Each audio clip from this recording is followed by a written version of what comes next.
Would you rather get something before you had to compete with other people? Isn't that easier?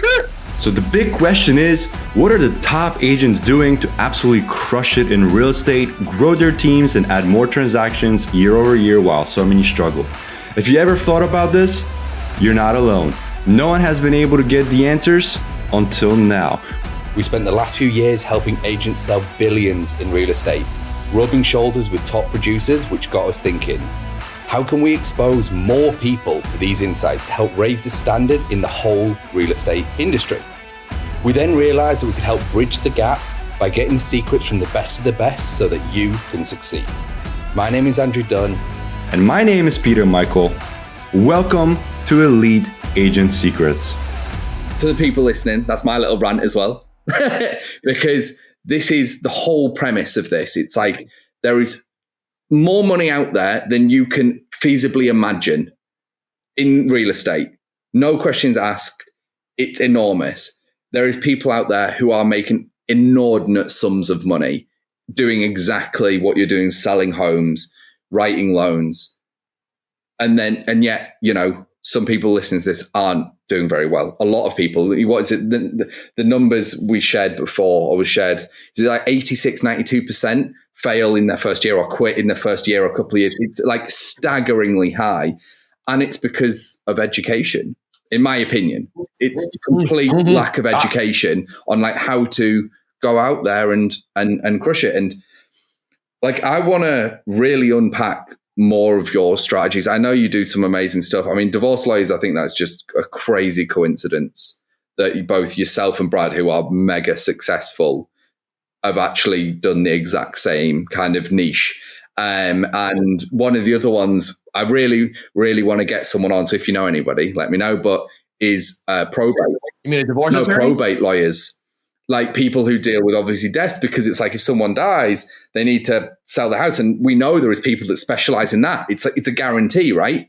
It's like, people sadly, are dying and they have homes that need to be sold. And there will be, if you're listening to this and you're that person, a realtor who specializes in that, like, we want to speak to you. We want to get your strategies. We want to know how this works, because this is the stuff that we want to expose. So carry on, Paul. So I'll give you a little tickler building on what you just shared one moment ago, which is not just profound, but the people listening, and this is not disrespectful, it's just that the data, in my experience of working with thousands of people, when I ask this question. So I would ask it to you guys, but you're not necessarily real estate agents with production, but here's the general gist.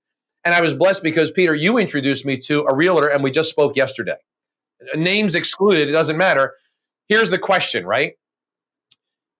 People don't know what they don't know, but it requires humility to listen. I found mentally, mechanically, I have a better chance of getting you to listen to me when I ask a question you can't answer. All of a sudden, the guard comes down. I ask a question you can't answer. So for all your real estate listeners, here's an example. When you take a look at your production, the amount of business that you've closed, my question to you is this. First, we would discuss where it came from. And the general response, social media, sphere of influence, expireds, FSBOs, leads. Generally speaking, that's the response. So my next question is, why aren't you getting business from estate planners? Estate planners, probate attorneys, you reference them as. Estate planners is what I say over here. So the estate planner essentially is someone that knows that the parents are getting put into a assisted living facility or going to be going on hospice or passing away soon. They know that months before it happens. So realtors want to pay for the lead when it became a lead, which in my world, it's not called a lead, it's called a seed. Another story for later in our call. But they're willing to pay for the lead, compete with 5 other people. And I'm saying, wait a second, shouldn't you just get to the waterfall and it never became a lead? Wouldn't that make sense? So if you're not getting any business from an estate planner, why is that? Why is that? You don't understand. Again, we're going to go back to the data and marry it to possibility. The data tells us this. I don't know about in the UK, but the data tells us this here. 70% of American families do not have a will. That's a fact. 70% of American families don't have a will. So you know what I teach my people? Not necessarily the real estate agent, because sometimes it feels a little awkward for them to go outside of their world. I'm showing you how many bathrooms, bedrooms, the square footage, the condition of the house. Oh, and by the way, who's your estate planner? It doesn't flow. It can, but it doesn't flow. When you have the right partner as a loan officer, that partner is trained to ask the question, hey, just out of curiosity, are you going to update your will when you make settlement? We don't have a will. We talked about it. 2 kids, life-altering transaction, dog, picket fence. You know what? After you're done getting into the house, unpacking the boxes, the dust has settled, Brad and I, Andrew and I, Peter and I, we have an amazing estate planner. We'll connect you two together. He'll help give you the education about the will, the durable power of attorneys, financial directives, medical. We're going to teach you all that. Protect this thing that you just bought. Protect your family. We got you covered. Don't worry about it. 70% of American families don't have that financial document. When we were doing this education yesterday, you'll notice here, I don't know if you can see it from there, I have an estate planner. 70% of the 100 closings don't have an estate planner. Look at the money that's being left on the table. Can you imagine? Think about this if you're a real estate agent. Let's role play this sucker. You're the real estate agent. I'm the estate planner. Andrew, how you been, my friend? We haven't talked in a week or 2 or month. Listen, I have approximately 10 clients every year that pass away. I'm always bringing on new clients, but my elderly clients pass away. They need to sell the house. I'm just wondering, can you manage 10 more listings a year by taking care of my clients when they pass away? I bring you in to evaluate the home and get it sold. Are you interested, Andrew? Yeah, I'm pretty damn interested. Most people don't even need to think that long. Just think about the concept. You have an estate planner calling you and saying, I have approximately 10 people that pass away and need to sell their house. You interested in those listings? Folks, listen to me. It never became a lead.